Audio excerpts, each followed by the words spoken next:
We're skipping your housewarming. Your sister needed supplies. Mom confirmed. I replied, it's fine. They didn't realize my house was a $4,500,000 mountain retreat set to air on TV. After it broadcast, my phone exploded. Can you imagine pouring your entire life, every ounce of your heart and soul, into building something extraordinary, only to have your own family casually dismiss it all for a grocery run? Because that's exactly what happened to me, and trust me, it wasn't just a simple grocery run. It was the moment everything snapped into crystal clear focus. I'm Grace, and I'm 31 now, living in this gorgeous place called Asheville, North Carolina. The Blue Ridge Mountains here? They just feel ancient, like wise old sentinels. And the air, it's always got that scent of pine, that feeling of endless possibility. But I grew up in a small town about 4 hours east of here. You know the kind of place. Everyone knows everyone's business. Gossip travels faster than a wildfire. I was the firstborn daughter, and in most families, that means something, right? In mine, it meant I was just the practice run. The warm-up act before my parents got the child they actually wanted. My sister, Brooke, she came along 3 years later. And the moment she drew her first breath in that hospital room, I disappeared. Poof. Invisible. I don't say that with bitterness anymore, just a quiet, weary resignation. It's a fundamental truth I've spent 3 decades accepting. Brooke was beautiful, genuinely beautiful. Delicate features, a porcelain complexion. Strangers would literally stop my mom on the street just to gush about her gorgeous baby. Me? I was plain. Bookish. Way too serious for a kid. While Brooke charmed her way through every room, I buried myself in books. While she collected friends and admirers like seashells, I collected scholarships and academic awards. And guess what? Nobody in my family ever bothered to acknowledge them. My housewarming party, it was supposed to be that night. I'd invited my parents 3 weeks in advance, thinking, okay, that's plenty of time. I sent them the address, detailed directions, even offered to pay for gas, suggested they stay overnight in one of the guest rooms so they wouldn't have to drive back in the dark. My mom? She said she'd think about it, that distracted tone I knew all too well. My dad? Nothing. No response at all, which was pretty typical of his complete disengagement from my life. And then, 6 hours before my first guests were due to arrive, I got the text. Brooke needed groceries. My 28-year-old sister, who still lived at home with my parents, who had never held a job for more than 3 months, who couldn't function without their constant intervention, she needed groceries. And somehow, that mundane errand completely trumped my celebration. My first home. I walked through the house, slowly, my fingers tracing the cool granite countertops, the custom woodwork I'd spent months agonizing over with my architect. This place sat on 12 acres of pristine mountain property. Floor-to-ceiling windows overlooked a valley so breathtakingly beautiful, it made my heart ache every single morning when I woke up and remembered it was mine. I'd worked relentlessly for this. 15 years of grinding through entry-level positions, saving every single penny, building a career in real estate development that had blown past every modest expectation I'd ever let myself hold. This house? It was worth $4.5 million. And I paid for it entirely in cash. But my parents didn't know any of that, because they had never once asked about my life in any meaningful way. In their minds, I was still the quiet daughter who left home at 18 and rarely bothered to visit. They probably assumed I lived in some modest apartment somewhere, doing whatever it was I did for work. Real estate, they'd vaguely mumble if forced to explain my career to curious relatives. Something with houses, they'd say dismissively. They'd never visited my office, never met my colleagues, never shown the slightest genuine interest in the empire I was methodically building, all while they poured every single ounce of their attention and resources into Brooke.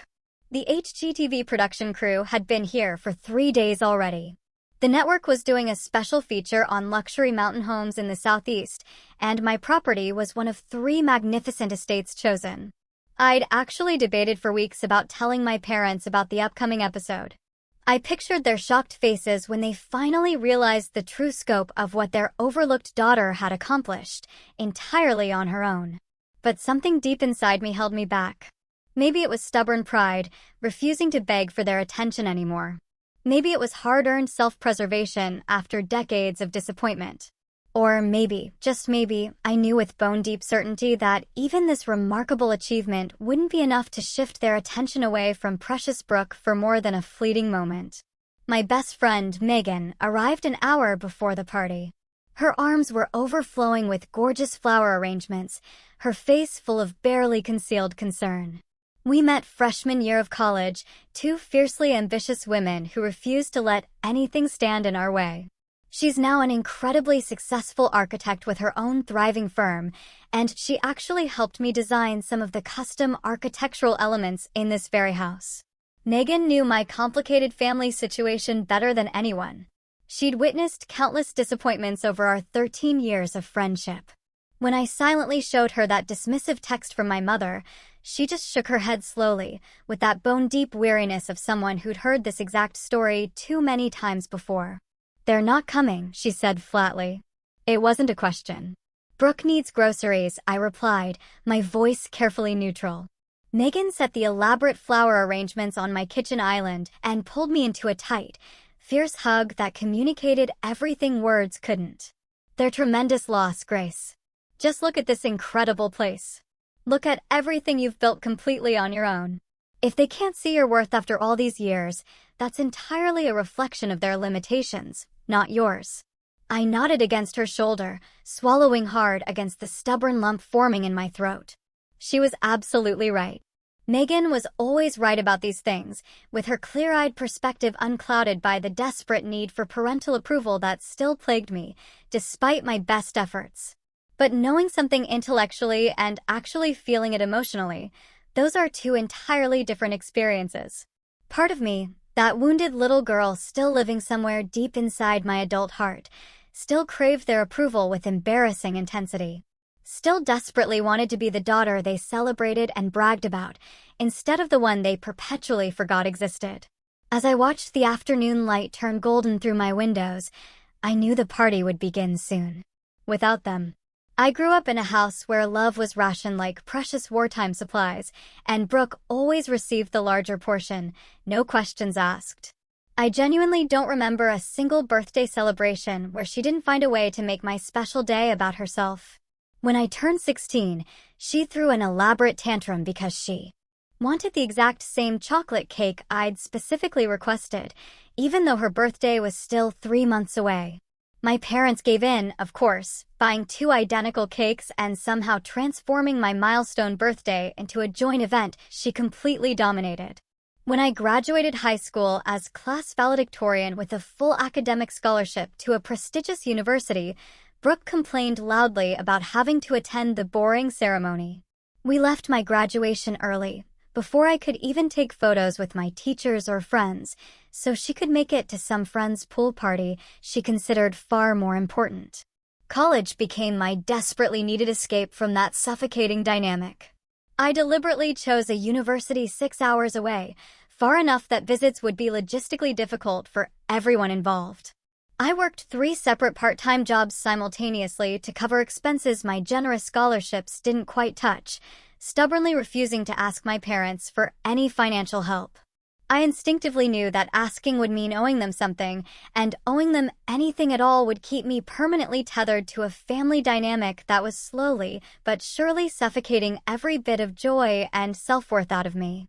I majored in business, specializing in real estate development. I was drawn to the tangible nature of property and land, the satisfying way you could transform something neglected and forgotten into something genuinely valuable and beautiful. My first job out of college was with a small firm in Charlotte. I was the youngest person on the team by nearly a decade and the only woman in a leadership position. That meant I had to work twice as hard as my male colleagues to earn even half their respect. I didn't mind the extra effort in the slightest. Hard work was comfortable, familiar territory for someone who had spent her entire childhood trying to earn love that was freely given to her sister. Within 2 years, I'd closed more profitable deals than anyone else in the company's history. Within 5 years, I was running my own specialized division with a team of 8 reporting directly to me. By the time I turned 30, I'd launched my own independent firm specializing in luxury mountain properties, transforming abandoned estates and overlooked land parcels into multi-million-dollar dream homes that attracted wealthy buyers from across the country. During all this remarkable professional growth, my parents remained completely focused on Brooke and her endless series of small crises. She'd bounced aimlessly from job to job after barely managing to graduate high school, each new position lasting only a few months before she either quit dramatically or got herself fired. She had a revolving door of boyfriends my parents supported financially, then consoled her over when the relationships inevitably crashed and burned. She'd moved back into their house at 23 and never left, perpetually claiming she was still figuring things out, while my parents paid for absolutely everything she needed or wanted. The contrast between our two lives couldn't have been more stark. Yet, somehow, I was always the one who fell short in their critical eyes. When I bought my first house at 26, a modest fixer-upper I personally renovated over a year, my mother's only comment was that she hoped I wasn't neglecting my personal life for work. When I won a prestigious regional business award at 28, my father completely forgot to return my excited phone call. When I closed my first $10 million development deal at 30, they were too consumed with helping Brooke navigate yet another devastating breakup to attend the small celebration dinner I'd planned weeks in advance. I learned through painful repetition to stop sharing my professional successes with them at all. It simply hurt less than sharing exciting news and being met with crushing indifference or immediate subject changes back to Brooke's problems. I built a rich, fulfilling life, absolutely full of people who genuinely celebrated my achievements without reservation. Colleagues who deeply respected my work ethic and business acumen. Friends who showed up reliably when it truly mattered most. Megan became the sister I never actually had in Brooke. Fiercely loyal and genuinely proud of absolutely everything I accomplished. But there was still that hollow, aching place inside my chest. That sacred space where unconditional parental love should have lived and flourished. It remained painfully empty no matter how much professional success I accumulated. The night before the housewarming party, I'd called my mother one final time to confirm they were definitely coming. She'd been clearly distracted, only half listening, while Brooke complained loudly and petulantly in the background about something trivial. "We'll try our very best to make it, Grace," my mother had said, with that non-committal tone I knew all too well. "It's only a 3-hour drive. You could easily stay overnight in one of my guest rooms. We'll see how things go. Your sister Brooke hasn't been feeling particularly well lately." At 28 years old, Brooke, not feeling well, was apparently still sufficient reason to derail any family plans that didn't center entirely around her needs. I should have recognized then, from that single dismissive conversation, that they were never going to come. The text message the next morning was merely official confirmation of what I'd already understood deep in my bones. My parents would always choose Brooke over me, without hesitation. They would choose her laziness over my milestone achievements, her grocery needs over my celebration, her comfort over my happiness. It was the established pattern of my entire 31 years of life, and I had been foolish to think this particular occasion would somehow be any different. What my parents didn't know, what I had very deliberately kept from them, was that my modest little housewarming party was about to become extremely public. The HGTV episode featuring my estate was scheduled to air that very same evening, broadcast right as my guests would be gathered together in my great room, watching the premiere on my massive screen. The network had promoted the luxury home special quite heavily, and anticipation among their viewers was high. My social media had already been tagged in numerous pre-show promotional posts, though I'd kept my own feeds notably quiet and mysterious. I had made the conscious decision not to tell my parents about the TV feature for the exact same reason I had stopped telling them about anything professionally important in my life, their inevitable reaction, or more likely, their complete lack of meaningful reaction, would only cause me unnecessary pain. But as I received that dismissive text message about Brooke's grocery needs, something fundamental shifted inside my chest. For the first time in my entire life, I didn't feel the familiar sting of hurt and rejection. I felt something entirely new. Something much closer to calm anticipation. They had freely chosen to miss this moment, just like they had freely chosen to miss every other significant moment that had ever mattered to me. But this particular time would be different. This time, they wouldn't be able to simply ignore the overwhelming evidence of my success. This time, the entire world would see exactly what they had stubbornly refused to acknowledge for 3 decades. And I had decided I was going to let them discover all of it completely on their own terms, without any warning from me. The party unfolded exactly as I had meticulously planned, with one notable absence that nobody except Megan noticed or thought to question. My 50 guests mingled happily beneath the soaring cathedral ceilings, sipping expensive champagne and admiring the spectacular panoramic views through my wall of windows. The HGTV production crew finished capturing their final shots, promising me that the finished episode would be absolutely spectacular. At precisely 8 p.m., we all gathered in the media room, a luxurious space I had specifically designed for moments like this, with a screen that dominated an entire wall and custom acoustics. When the episode began its broadcast, my assembled guests erupted in enthusiastic cheers and applause. There was my home, showcased in all its magnificent glory. The camera slowly panning across the endless mountain vistas, lingering lovingly on all the architectural details I had so carefully selected.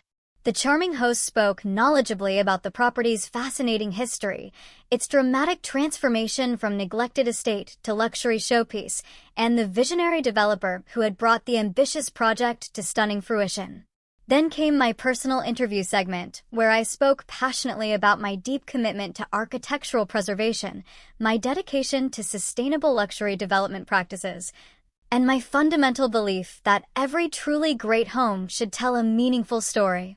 I watched myself speaking confidently on that massive screen and barely recognized the poised, articulate woman I saw. She was everything I had worked so relentlessly to become, everything my parents had never once bothered to see or acknowledge. As the segment concluded, and my guests applauded enthusiastically again, I felt a strange, bittersweet mixture of hard-won triumph and lingering sorrow. This was the defining moment I had been building toward my entire adult life. And the 2 people who should have been proudest were sitting at home, for hours away, buying groceries for a sister who couldn't be bothered to do anything meaningful for herself. After the successful viewing ended, and the party began to wind down, I stepped out alone onto my expansive deck for a moment of quiet solitude. The mountains were completely shrouded in velvety darkness by then, but I could still feel their solid, enduring presence around me, like a protective embrace. I had built something truly remarkable here on this land. Something meaningful that would long outlast all the petty disappointments and decades of familial neglect. But even as I acknowledged this important truth, I couldn't shake the persistent question that had haunted me since early childhood. Why was I never enough for them? I pulled out my phone and posted a single red heart emoji to all my social media accounts, a gesture so small and cryptic it barely registered as communication. Then I went back inside my beautiful home to thank my remaining guests, to accept their warm congratulations with genuine gratitude, and to pretend convincingly that the painful absence of my family didn't matter to me at all. But even as I smiled and hugged and made enthusiastic plans for future gatherings, I knew something had fundamentally and permanently changed inside me. The desperate little girl who used to beg pathetically for scraps of parental attention had finally grown into a woman who absolutely refused to beg any longer. And somewhere far away, in a modest house 4 hours east of here, my parents were about to discover exactly what their decades of casual indifference had truly cost them.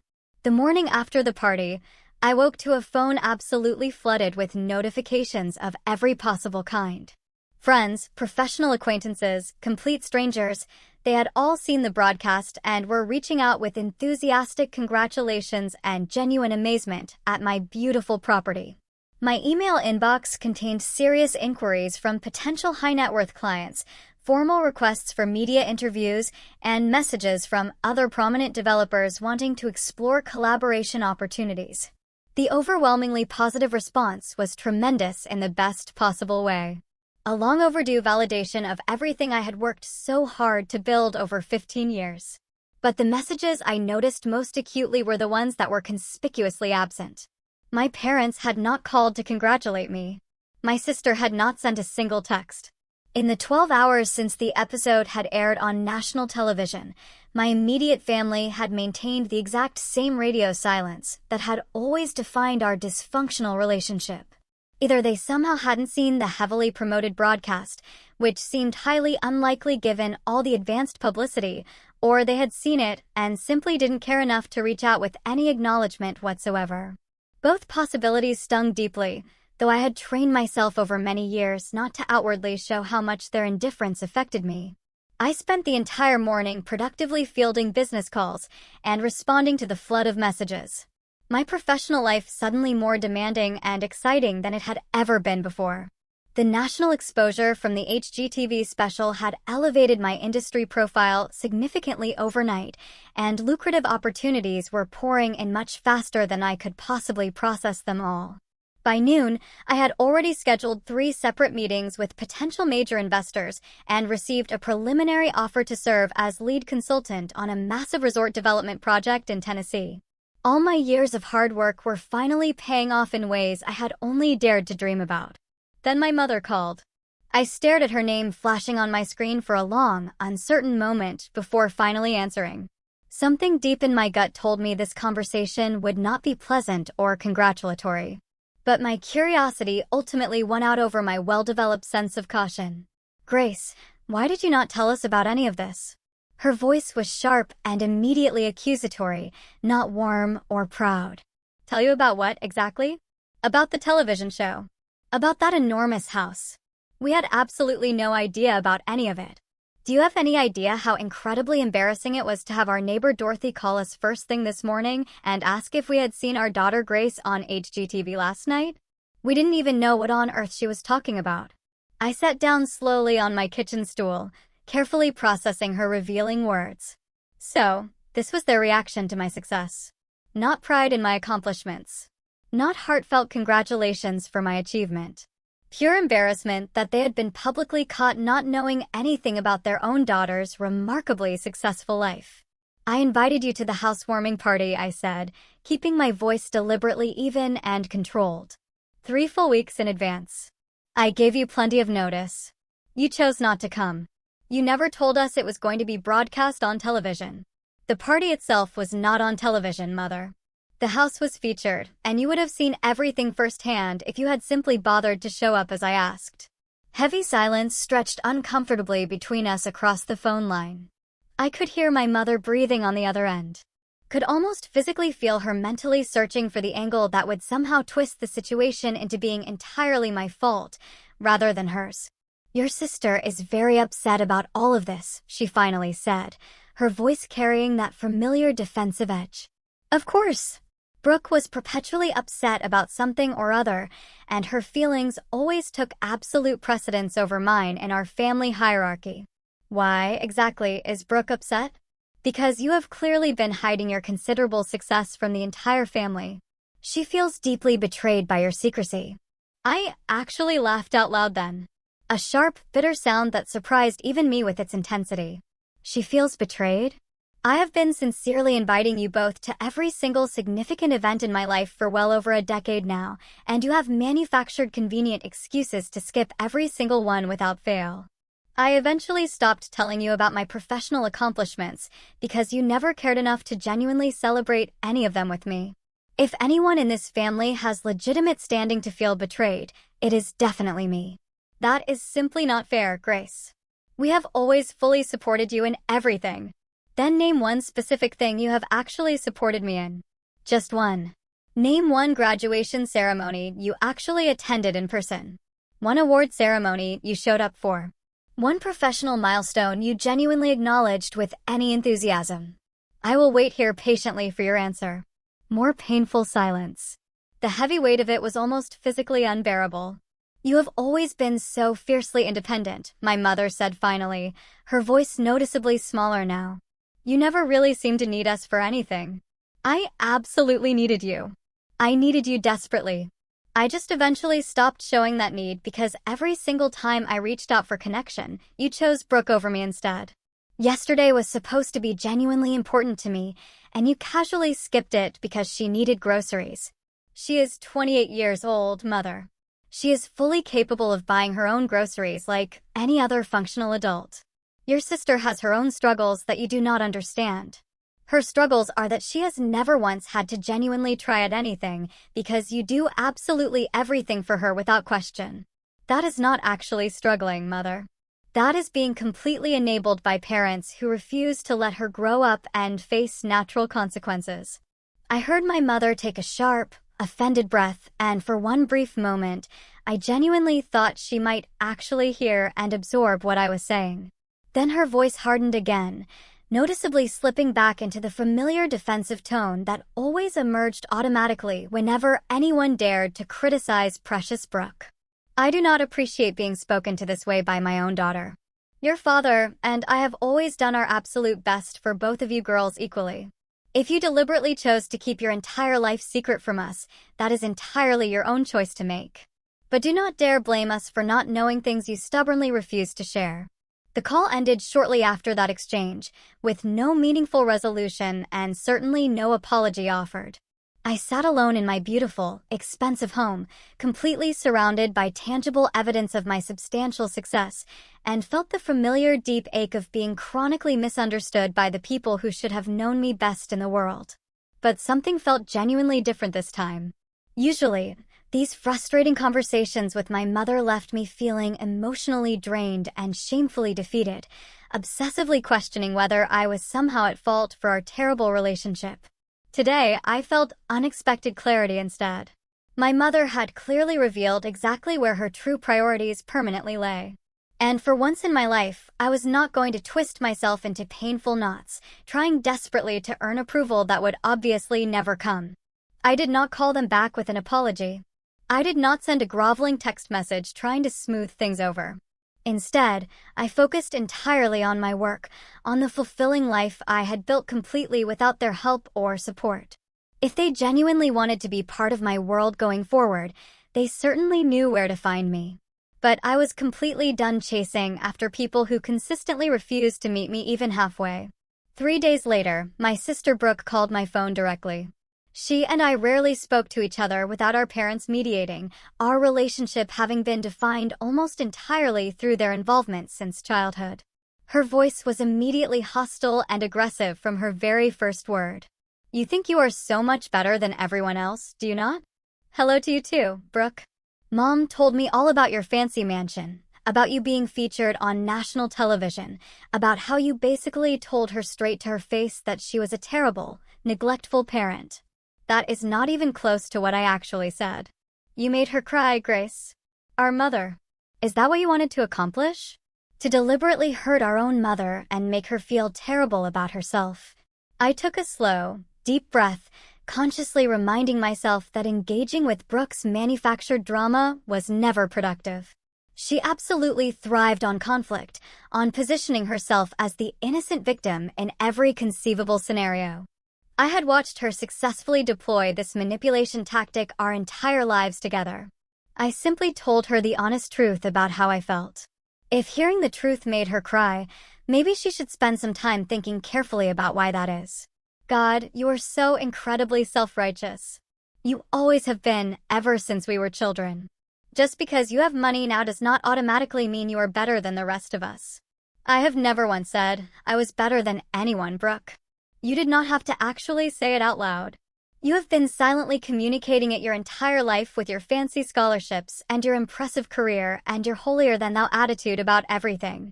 Some of us are not as lucky as you, Grace. Some of us actually struggle with real problems. I closed my eyes tightly, fighting hard against the strong urge to list all the countless ways Brooke's so-called struggles were entirely self-inflicted. The decent jobs she had carelessly quit because she found them boring or beneath her. The promising relationships she had deliberately sabotaged because she refused to compromise or consider anyone else's needs. The years she had completely wasted living at home rent-free, letting our parents fund her entire existence, while she contributed absolutely nothing of value to anyone. I was not lucky, I said quietly but firmly. I worked incredibly hard for everything I have. There is a significant difference between luck and effort. Whatever. Mom and Dad are both completely devastated by how you treated them. They think you must hate them to say such cruel things. I do not hate them. I am just exhausted from being their perpetual afterthought for 31 years. Brooke scoffed loudly with contempt. Everything is always about you, is it not? Your precious feelings, your important accomplishments, your big fancy successful life. Did you ever once stop to think about how all of this affects the rest of us? Now everyone in town knows you are wildly successful, and they are going to compare us unfavorably. Do you have any idea how that feels for me? For a long moment, I was genuinely speechless. The sheer audacity of her complaint was almost impressively self-centered, even for Brooke.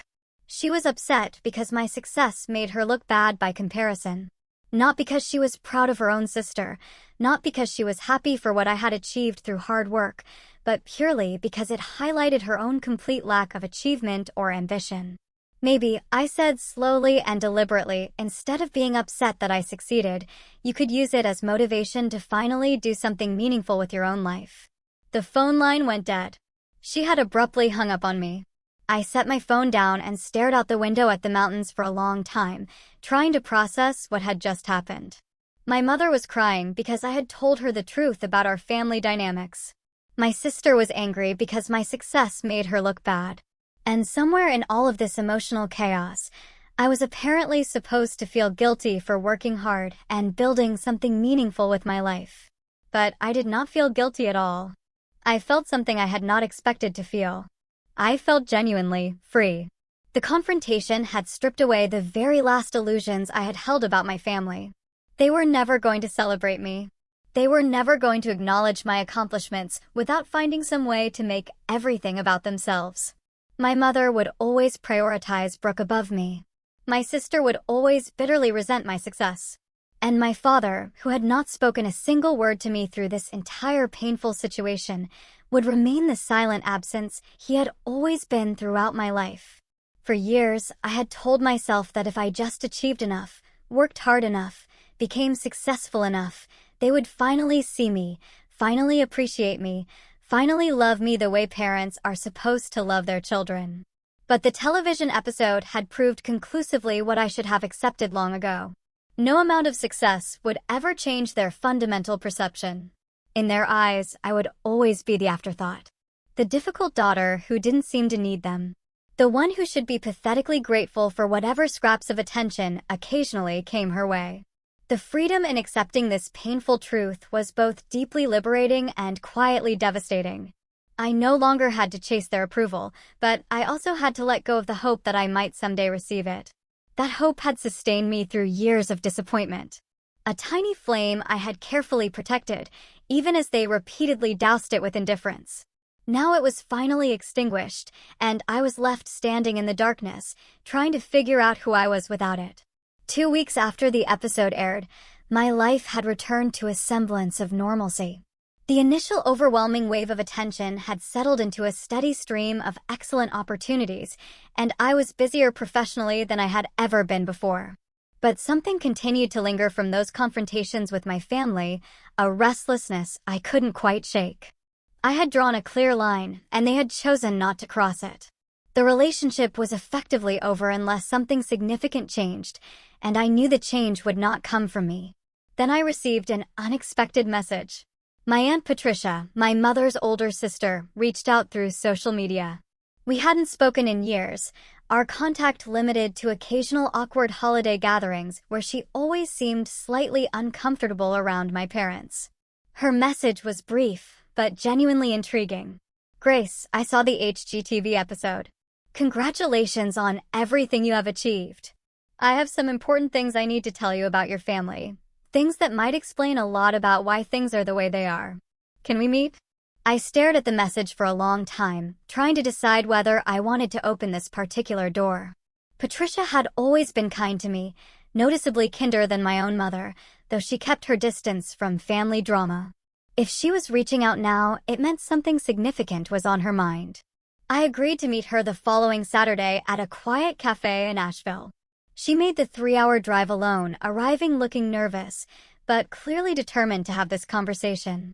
We settled into a corner booth away from other customers. And after some initial small talk about the weather and her drive, she took a deep breath. What I am about to tell you should have been told to you many years ago.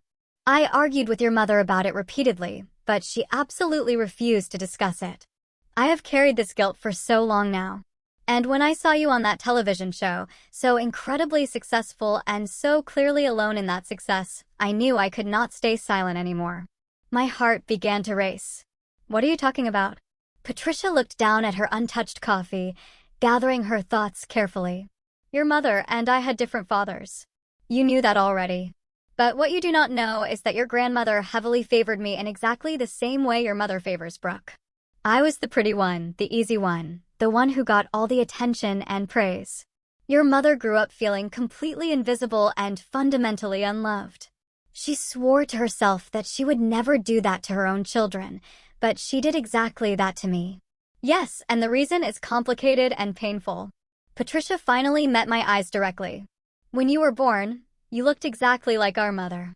Same facial features, same expressions, same mannerisms as you grew older. Your mother loves you, Grace. I truly believe that. But she also sees her own mother in you, the woman who made her feel worthless and invisible, and she cannot seem to separate the two images in her mind. So, she overcorrected with Brooke, determined to never make another child feel the way she felt growing up. I sat in stunned silence, trying to process this revelation. My mother's neglect was not random or simply preferential. It was rooted in deep trauma.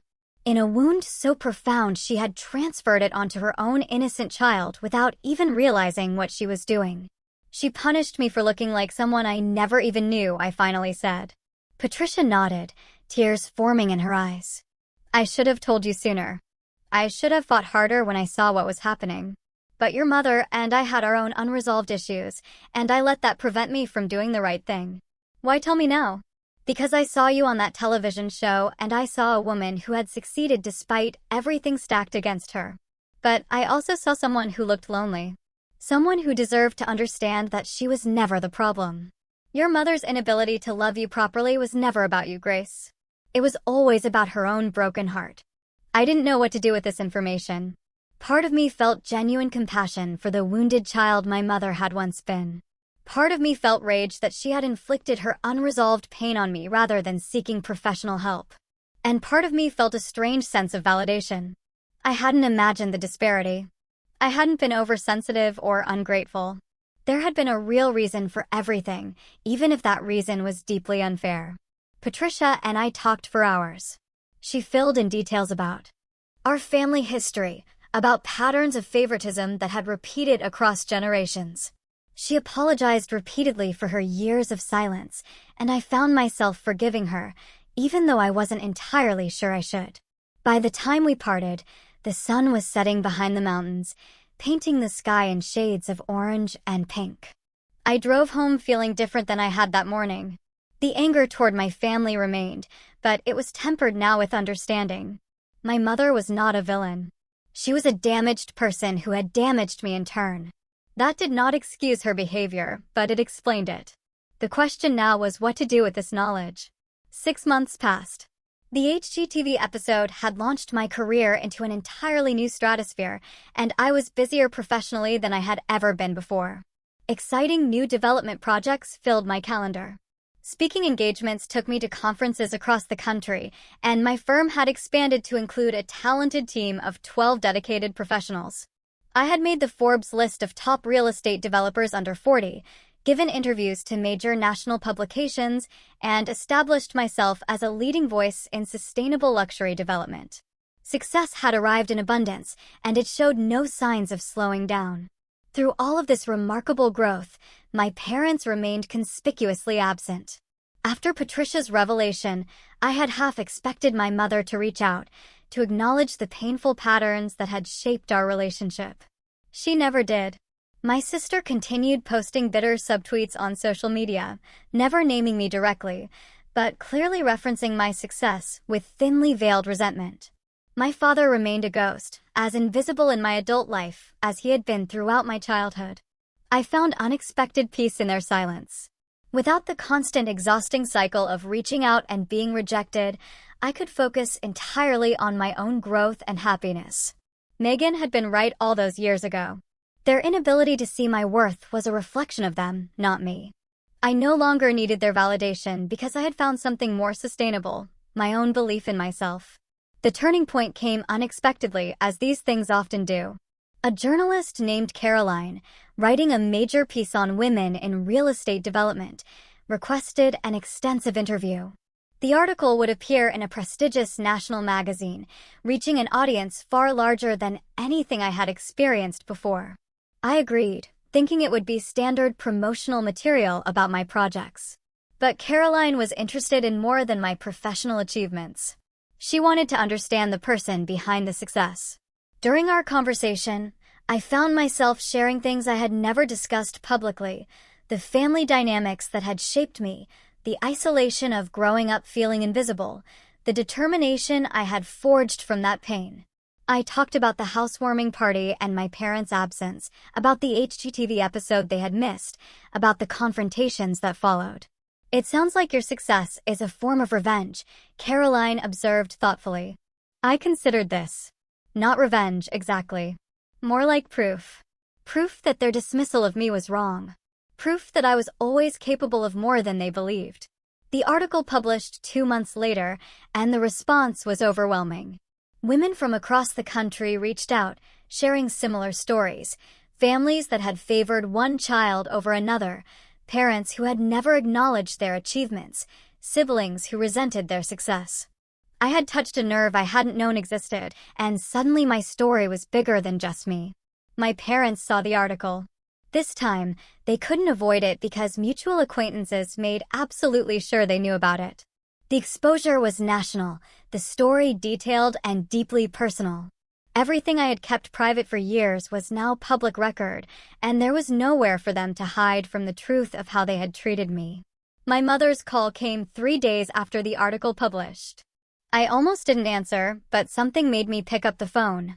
Her voice was different than it had ever been, smaller and more uncertain. "Grace, we need to talk about that article." "What about it?" "You made us look terrible to everyone. People in our town are talking, the neighbors, our church friends, everyone we know. They all read it. They all know what you said about us."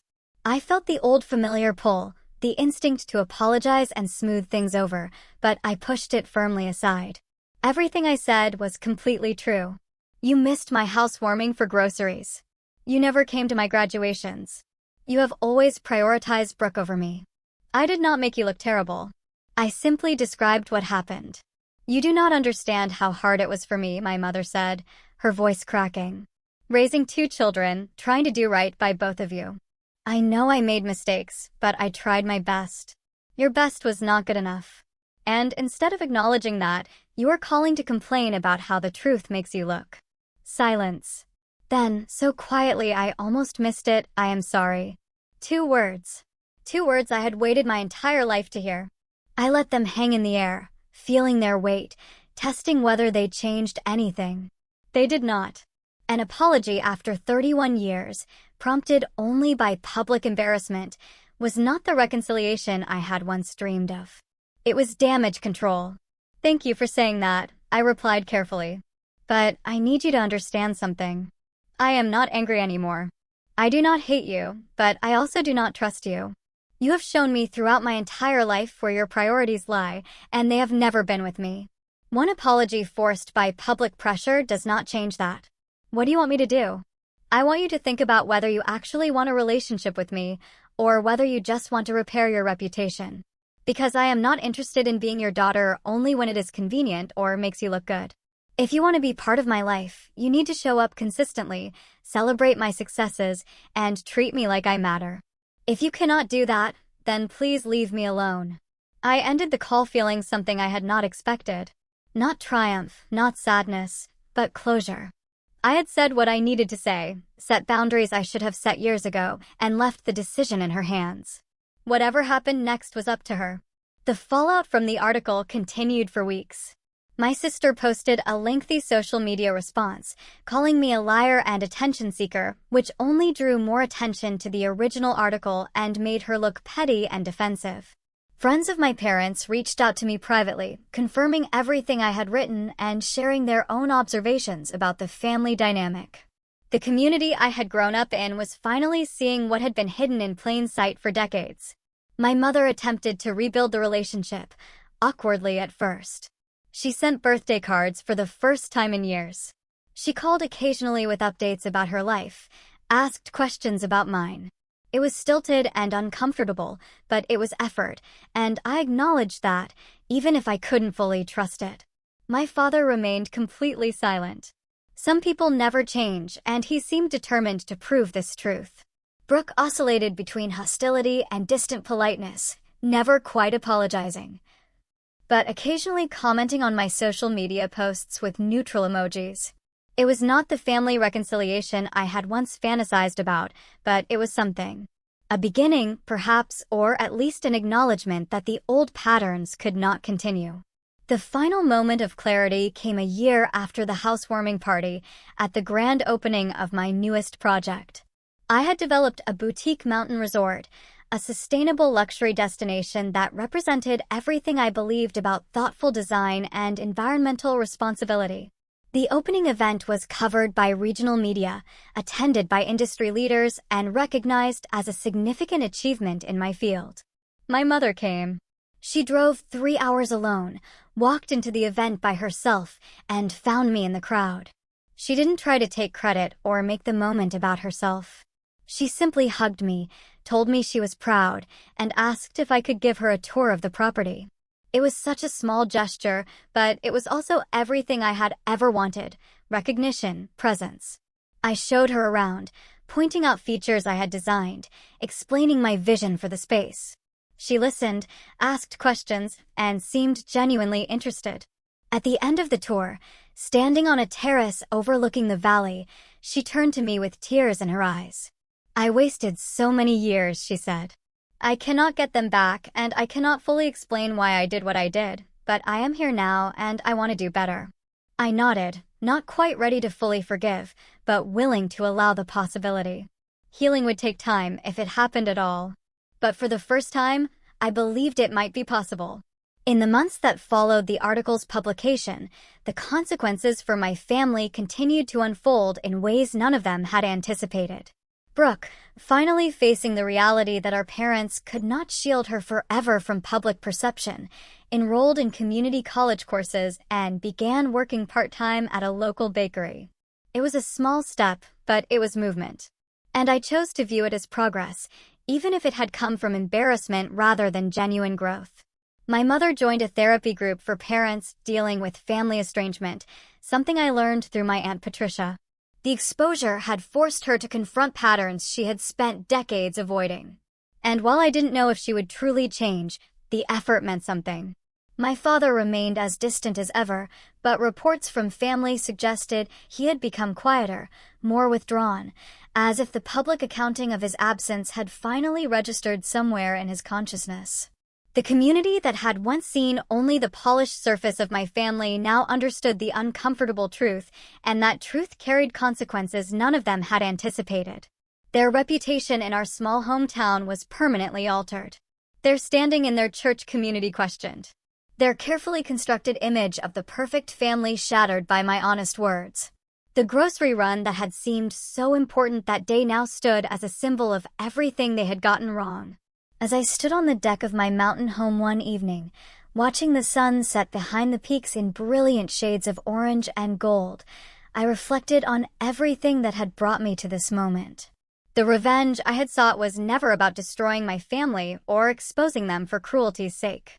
It was about being seen, finally and fully, by people who had looked past me my entire life. The HGTV episode, the article, the public acknowledgement of my success, these were not weapons I had wielded with malice. They were mirrors reflecting back to my family exactly what they had refused to see for 31 years. I had built an extraordinary life, one filled with purpose, beauty, and people who genuinely loved me without conditions or reservations. And I had done it without their help, their support, or their belief in me. Looking back on this journey, I realized that the greatest revenge was not the public exposure or the uncomfortable reckoning my family had faced. It was the peace I had finally found within myself. The unshakable knowledge that I was worthy of love and recognition, regardless of whether they ever chose to provide it. My future stretched before me, bright with possibility and promise. And for the first time in my entire life, I was walking toward it without looking back, without hoping they would follow, and without needing their approval to feel complete. What do you think? Have you ever felt that profound shift when you realized you were done chasing someone's approval? I'd love to hear your stories in the comments below.